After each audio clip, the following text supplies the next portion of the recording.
5월 5일 말씀 묵상 징검다리입니다. 오늘 묵상할 말씀은 룻기 3장 1절에서 13절입니다. 룻은 자신을 복되게 하기 위한 시어머니의 말에 순종하여 보아스의 발치에 눕고, 보아스는 기업 물을 자로서 책임을 다하겠다고 맹세합니다. 이러한 내용의 본문을 두 단락으로 나누어 살펴보겠습니다. 첫 번째 단락의 제목은 나오미의 권고입니다. 1절입니다. 나오미가 룻에게 내가 너를 위하여 안식할 곳을 구하여 너를 복되게 하여야 하지 않겠느냐라고 말했습니다. 이것을 직역하면 너에게 좋은 안식처를 내가 찾아야 하지 않겠느냐가 됩니다. 2장에서 룻은 나오미의 안식처가 되어 주었는데 3장 1절에서는 나오미가 룻의 안식처를 찾아주려 합니다. 나오미는 2절에서 그동안 은혜를 베풀어 준 친척인 보아스를 룻의 재혼 대상으로 추천합니다. 그리고 3절과 4절에서 룻이 해야 할 일을 구체적으로 알려줍니다. 3절과 4절을 보겠습니다. 그런즉 너는 목욕하고 기름을 바르고 의복을 입고 타작마당에 내려가서 그 사람이 먹고 마시기를 다하기까지는 그에게 보이지 말고 그가 누울 때에 너는 그가 눕는 곳을 알았다가 들어가서 그의 발치 이불을 들고 거기 누우라. 그가 내 할 일을 내게 알게 하리라 하니. 나오미는 룻이 해야 할 일을 여러 개의 동사를 나열해서 알려줍니다. 이것은 나오미의 권면이 구체적이라는 의미와 룻과 보아스의 결혼에 대해서 나오미가 깊이 고민하고 계획을 세웠음을 뜻합니다. 목욕하고 기름을 바르고 의복을 입는 것은 신랑을 기다리는 신부처럼 단장하라는 뜻입니다.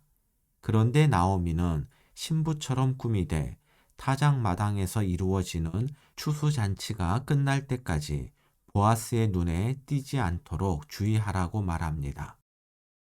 이것은 혹시라도 룻이 음탕한 여자로 오해받을 것을 염려했기 때문입니다.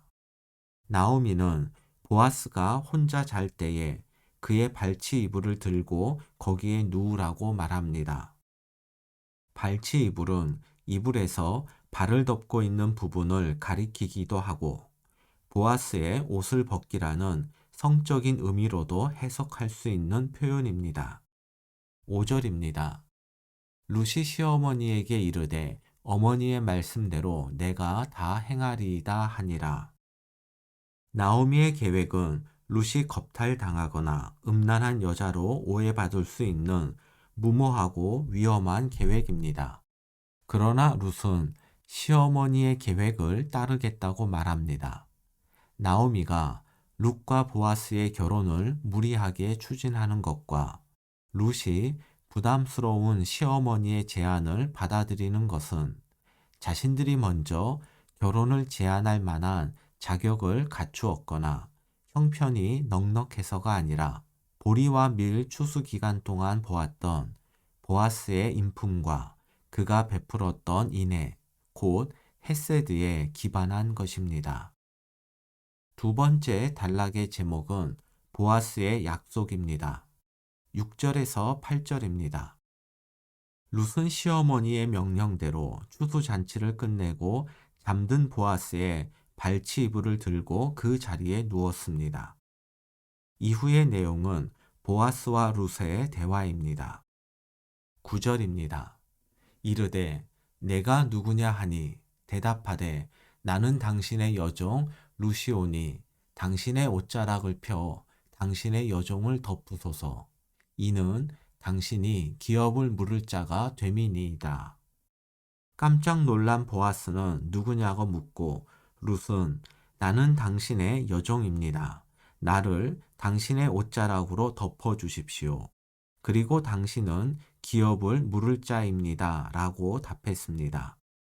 여기서 여종은 아내와 첩의 의미로도 사용되는 단어로서 2장 13절에 나오는 한여로 번역된 단어와는 다른 단어입니다. 그리고 옷자락을 펴 덮어달라는 말은 결혼을 의미하는 표현입니다. 이처럼 룻은 보아스에게 결혼을 요청하는데 그 이유가 보아스가 기업 물을 자이기 때문입니다. 어제 말씀드렸던 고엘, 기업 물을 자에게는 결혼에 대한 의무가 없습니다. 그런데 왜 나오미는 보아스가 기업 물을 자임을 알고 룻과 보아스의 결혼을 계획했을까요? 이에 대해서는 영상 마지막 부분에서 말씀드리겠습니다. 10절입니다. 룻의 이야기를 들은 보아스는 룻이 베푼 인애가 처음보다 나중이 더 크다고 칭찬을 합니다. 룻이 나오미에게 베푼 인애, 즉 헤세드는 크게 세 가지 정도 생각할 수 있습니다. 첫째, 모압에서 베들레헴까지 나오미와 동행한 것입니다. 둘째, 나오미를 봉양하기 위해 헌신한 것입니다. 셋째, 음란한 여자로 오해를 받을 수 있음에도 불구하고 나오미의 계획을 따라서 보아스를 찾아온 것입니다. 여기서 보아스가 룻의 인애를 언급한 것은 이상해 보이는 룻의 행동을 시어머니를 향한 헤세드로 보아스가 해석했다는 뜻입니다. 11절입니다. 그리고 이제 내 딸아 두려워하지 말라. 내가 내 말대로 내게 다 행하리라. 내가 현숙한 여자인 줄을 나의 성읍 백성이 다 아느니라. 여기서 내 딸은 어린 여성에 대한 연장자의 친근한 호칭으로서 보아스와 룻의 나이 차이가 많음을 알 수 있습니다. 보아스는 룻에게 두려워하지 말라고 말합니다. 이것은 지금 룻이 두려워하고 있음을 암시합니다. 하지만 두려워하는 룻에게 보아스가 말합니다. 내가 내 말대로 내게 다 행하리라. 룻이 얼마나 마음이 놓였겠습니까? 내가 다 행하리라.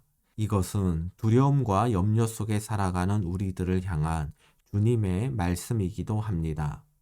오늘도 우리가 살아갈 수 있는 것은 내가 다 행하리라 약속하신 주님이 우리와 함께 하시기 때문입니다. 그런데 보아스는 바로 결혼을 추진하지 않고 한 가지 해결해야 할 문제가 있음을 12절과 13절에서 알립니다.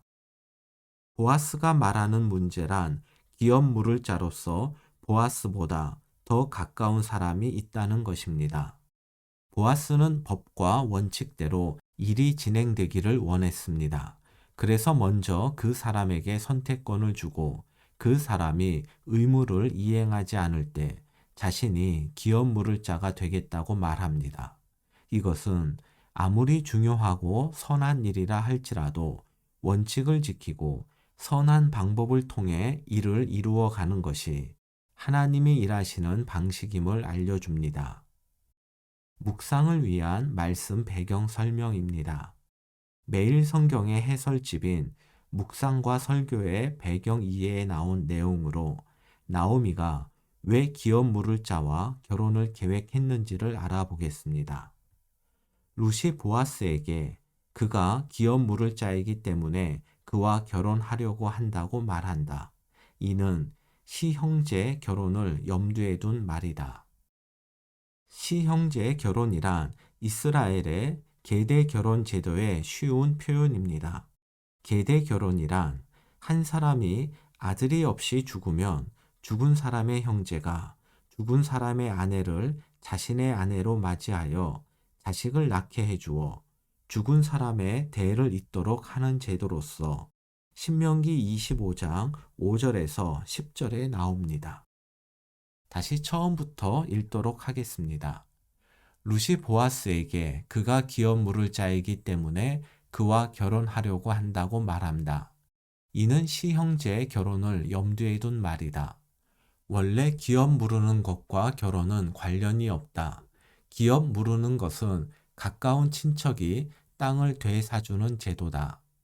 그런데 고대 이스라엘 사회에서 여성은 상속권을 가지지 못했다.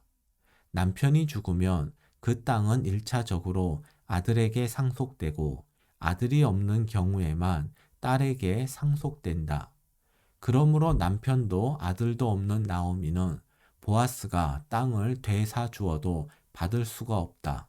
이런 상황에서 나오미가 땅을 받을 수 있는 방법은 룻과 보아스가 시형제 결혼을 해서 아이를 낳고 그 아이가 룻의 죽은 남편의 대를 이어 땅을 상속받는 것이다.